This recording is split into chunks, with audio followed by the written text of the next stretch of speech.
Hey everybody, Drew McLellan here from Agency Management Institute, this week coming to you from Ithaca, New York.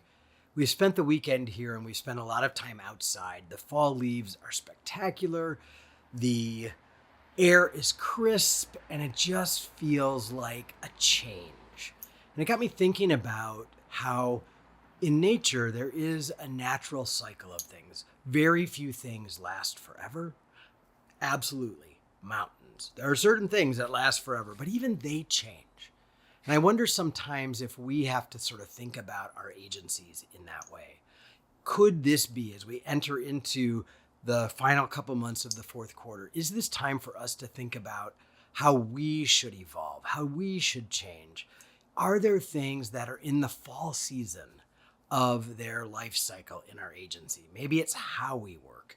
Maybe it's where we work. Maybe it's the kind of clients we serve. Maybe it's an employee or two who have been amazing, but maybe it's their autumn season and we need to help them sort of figure out how to have a good last chapter through the winter of their career. Maybe it is the way we do billing. Maybe it's the way we do new business. But I want you to challenge yourself as agency owners. It's so easy because there's so much chaos going around us at all times. We want some stability. I get it. We want something that stays the same. But I think sometimes we cling to the past or we cling to things that we feel are evergreen. And maybe they're really not. Maybe it is us getting in the way of them sort of cycling through to an end. So I want to challenge you this week to get with your leadership team and talk about, hey, what about our operations, our process, our people, our clients, all of the aspects of our business?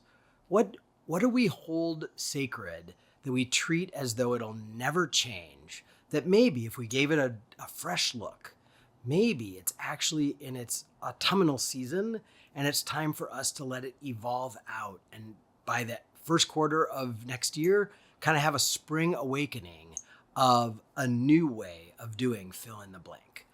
I suspect you will find a few things that you've been clinging onto that really could be woken up, evolved, changed, shifted. And I also think that it's one of the things that gives you energy is newness, something exciting, trying something new, pilot programs, experimenting.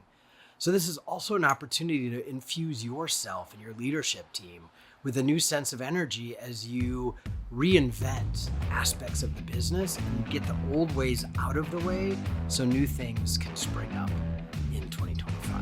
All right, give it some thought. See you next week.